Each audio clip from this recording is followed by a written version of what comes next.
And welcome. It's time to tape another edition of the Pat Miller Show, and I, being Pat Miller, I'm pretty darn excited about that. This show is my start towards world domination. Let me rephrase. The start of connecting small business owners everywhere. My vision is no one's having a national conversation about small business owners where we are circling the wagons and helping one another without trying to profit off of each other and slap around business cards and try and just be gross. This conversation is designed to grow, fix, and celebrate small businesses. We take your questions, we answer them on the air.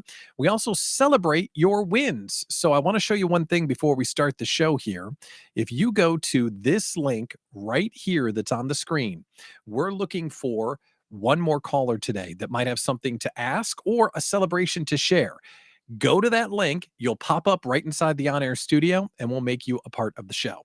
But we'd love to have you sit back, relax, and enjoy a beverage and get ready for the program because we've got some great callers that are lined up, and it's time to talk small business, which is my jam.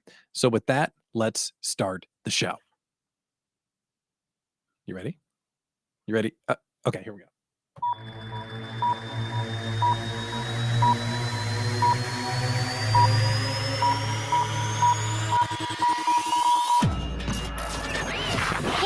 Here we go. Broadcasting from the small business capital of America. This is WIIFM Milwaukee. An idea coach station. Taking your questions about small business. This is the Pat Miller Show, where we talk about the challenges and the choices that we all face on our entrepreneurial journey. We're talking about turning a profit, outrunning the rent, driving sales, marketing that works, hiring, managing, and growing your dreams. Thanks for tuning in. I'm Pat Miller, the Idea Coach. Now, if you want to be a part of the show, there's a couple of ways you can do it, but you find them all at patmillershow.com. You can schedule your appearance on the show to ask a question or share your small business celebration. You can also catch our past episodes there, where if you're as smart and as intelligent as you look, you will rate and review the show and give us a whole bunch of stars so other small business owners can find us as well. But it's completely free to call in and kick around your ideas for your small business. So let's get to it. We've got some great callers on the line. First up today, let's go with Sean. Sean Galles, great to see you, my friend. I want to make sure everyone knows who you are, what you can do, and how we can help you today. Thanks, Pat, for having me on the show. And who I am, I'm the founder of an organization called HumanWorks, which we founded in the end of 2019. And we're a business consultancy group that focuses on elevating culture and the people touch points in businesses. Our way of doing that is through an audit analysis of a current culture that focuses on 8 beliefs that we feel everyone shares as human beings. Those 8, everyone's unique, everyone believes, everyone connects, everyone contributes, everyone rises, everyone learns, everyone thrives, and last but not least, everyone matters. Wow. And that's the process. And by going through those 8 questions, you can assess the, I don't want to say health, but the health of the culture that organization has. What's happening? Yes. So everyone's unique around natural strengths of their employees, beliefs around value system, both the organizations as well as the individual values. So each one is a key component on what makes a culture healthy. Okay. So that's fascinating, first of all. So congratulations. And secondly, what's on your mind? How can we help you today?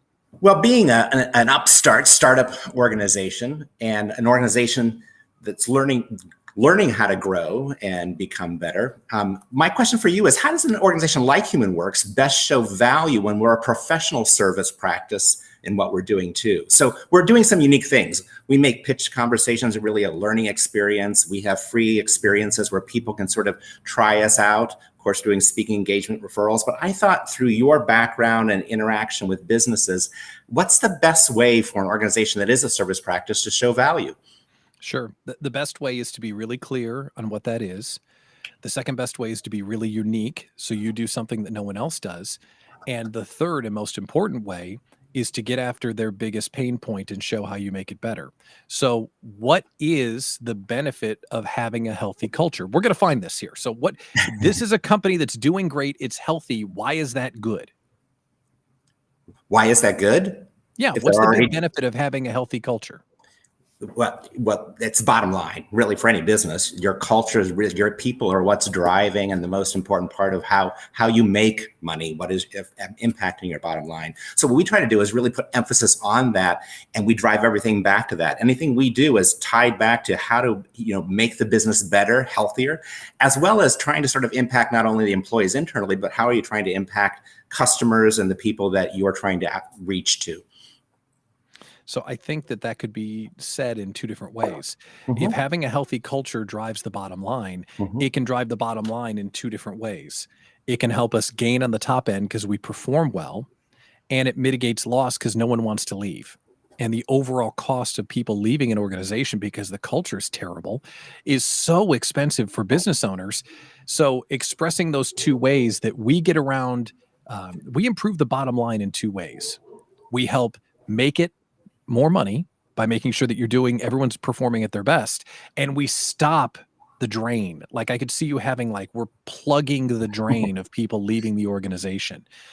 And I love the idea that you express it all around financials, because that makes all the sense in the world. So in your experience, when you're sitting down with the decision maker to talk about Human Works, the ones that decided to use you and had a great experience, what dollar amount or what financial metric made them go, oh yeah, this makes sense? Like, how did you express it in a way that it made it click? Because before you answer, if you came in and said, I'll make your culture better so you can make more money, there's a lot of folks that are going to go, wait, this is woo-woo. This is weird. This is not, there are some people that won't vibe with that. So the people that made the decision to do it, what did you say or what have you said that made them go, yeah, this is a no-brainer?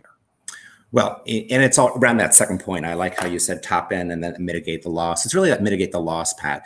It's really how we can get the right person in the right seat through our practices, as well as then retain people and keep people better engaged in the business so they want to stay. Those are the two things. That's the number one.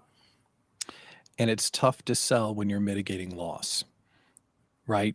Fear of loss is definitely valuable, but some people might not react to it as well. Maybe you're the missing link or one piece away from success, that you could run this analysis from a company and know what they're missing, or you could know how addition by subtraction could help improve their overall scores. Like, how can you express those 8 things as a matrix that can show them, hey, these are the 3 things you're missing, and it's really because of this opportunity that you're not taking advantage of, which might help them take. Again, it hit me as, this is really cool, but it's a little woo-woo. Mm-hmm. How do you take it away from that to show those concrete deliverables? So how do you illustrate it? Do you have a matrix? Do you have a web? How do you show someone the Human Works web of culture, or the Human Works something, to show them how everything plays together? I think that's a great idea. We don't really have a matrix like that, which I think could be of benefit. So that's the big idea that I'm taking away from this conversation. We have a diagram that sort of shows how it links and what all the touch points behind each of the 8, but maybe putting in a more simple matrix and with those benefits or with those outcomes could help. Yeah, and let's think about what that actually does for you.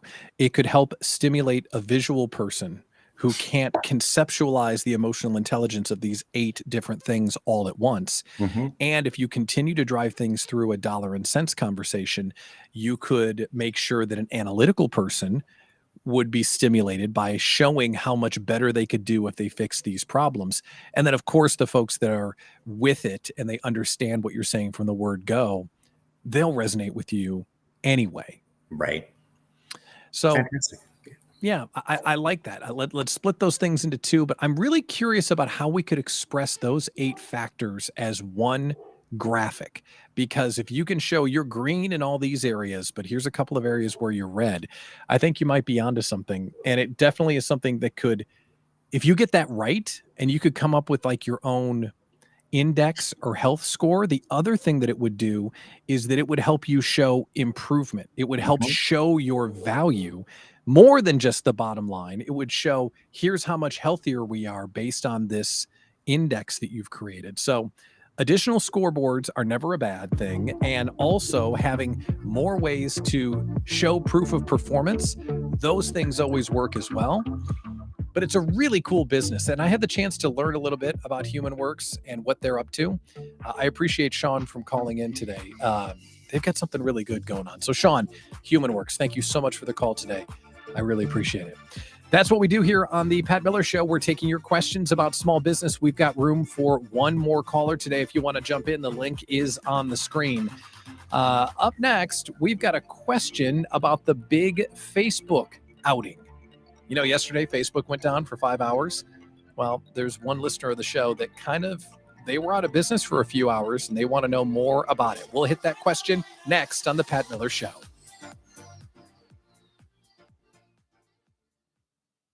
Okay, we're at a commercial break. Hi. Okay, we're commercial break. All right, I'm going to answer the question about Facebook, and then Elaine, I'm coming to you, so we're going to do it. And if you're watching on the show, on the stream, thank you so much for tuning in. And Sean, you're a super rock star. Thank you so much for calling in today. I appreciate it. Okay, we are going to rejoin the show here and do the question about Facebook, and then we are going to join you, Elaine. So Elaine, stand by, and we're going to do it. Here we go. Back to the show.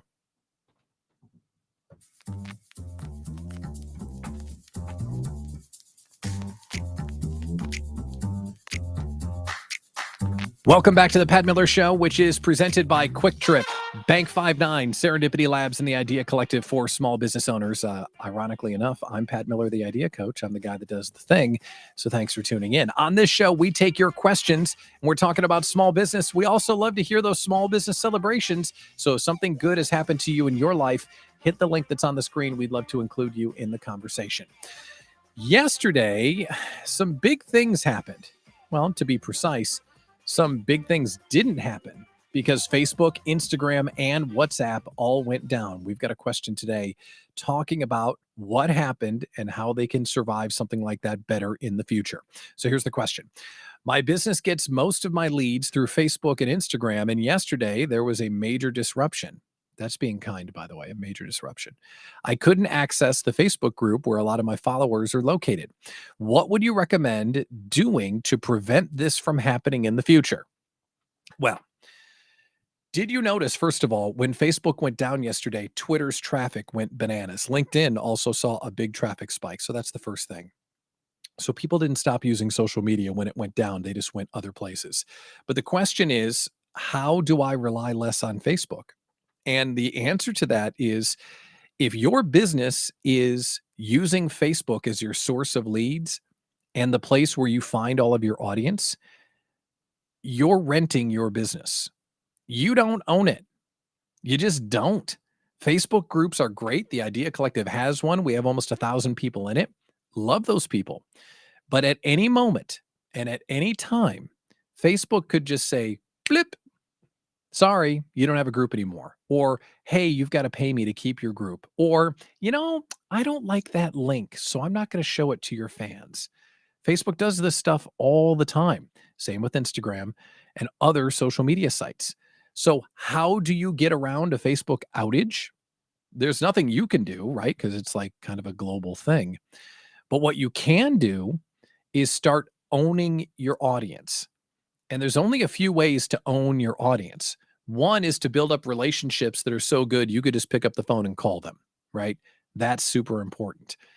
But the second thing, and this is maybe a little bit old school. So I got gray hair. I'm a little bit bald, devastatingly handsome. I'll say it. Emails. Email is not dead. And if you don't have the email list of your customer, you don't have their email address, you don't have their phone number, you really don't have a customer. Now, Facebook groups are great when they work, but as we saw yesterday, they can be gone in 60 seconds, as the saying goes. So my advice to you, thank you for the question, by the way, is get a database started for your customers and don't rely on Facebook and other organizations like that to keep them all in one spot. All right, up next on the show, Elaine is joining us. Elaine, it's great to see you. How are you today? Tell us who you are, what you do, and how we can help you today. Great. So hi, everybody. My name is Elaine, and I'm the Animal Reiki Lady.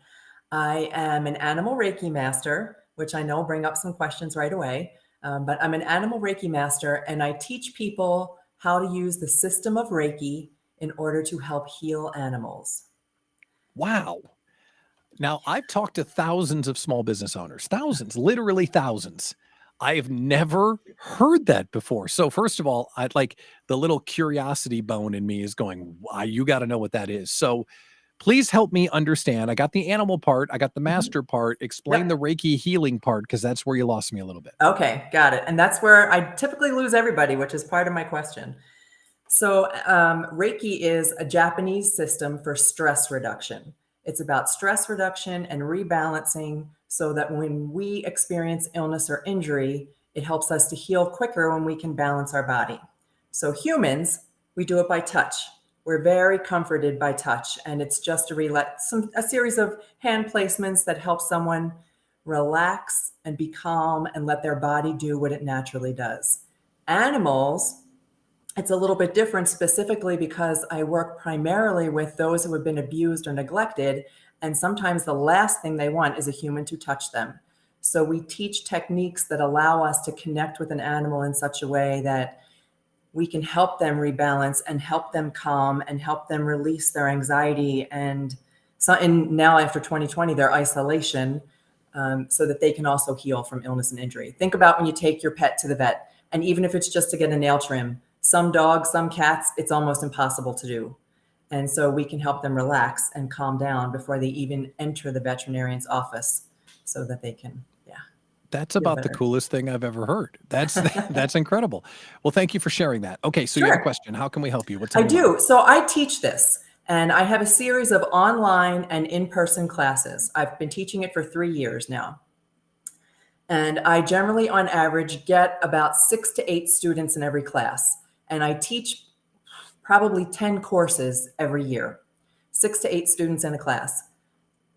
The number of pets in the US alone, I should have 15, 20 or more students in my classes. Mhm. So how do I increase enrollment for my courses? Okay. And I think the first way that you would increase enrollment is that if you could express it in a way that everyone knows what you're talking about without having to have the explanation. There are many, and I'm not trying to diminish what you're Oh, doing in no. any way. There are Mhm. people that believe in it and they think it's fantastic. And I'm not criticizing that at all. I'm in the old school of radio broadcasting and mass communications, which means you've got 8 seconds to tell someone what you're doing and you don't get a Right. second chance. So if someone doesn't understand what you're talking about, you have to find a different way to express it so they go, "Oh, okay, that's interesting. Tell me more." And that's the behavior you're looking for, because I would imagine if someone asked for more information, you have your act together to show the benefits for the pets and how people have a Yes, better life, right? You've got all that figured out. absolutely. Okay. So we have to find a way to say animal Reiki master in a different way, because your Oh, okay. class, well, you can say you're an animal Reiki master. That's fine. But we have to be able to say, come to my course for the thing in a way that people don't, they know what they're coming in for. Do you know what I mean? Yes. So when you say, come to my course for the thing, what are you telling them to come to the course for? I generally tell them to come to the course. Well, so I'm going to start again. There's 2 things. If I'm Mhm. already speaking to Reiki practitioners and Reiki masters, I don't have to do a lot, Yeah, right? So they got let's that. take them off the board. Sure. Brand new people, new to it. I tell them that I teach them how to make deep, personal, energetic connections with animals.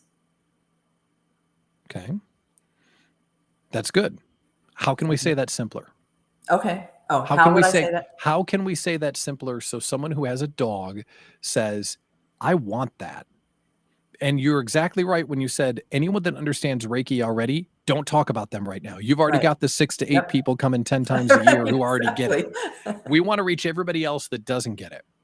And I'll share with you what I'm thinking, because you want to be able to get someone to go, "That's interesting. How do you do that?" Because then once they ask for more information, you've got the case studies and you've got the testimonials and you've got all of this experience, right?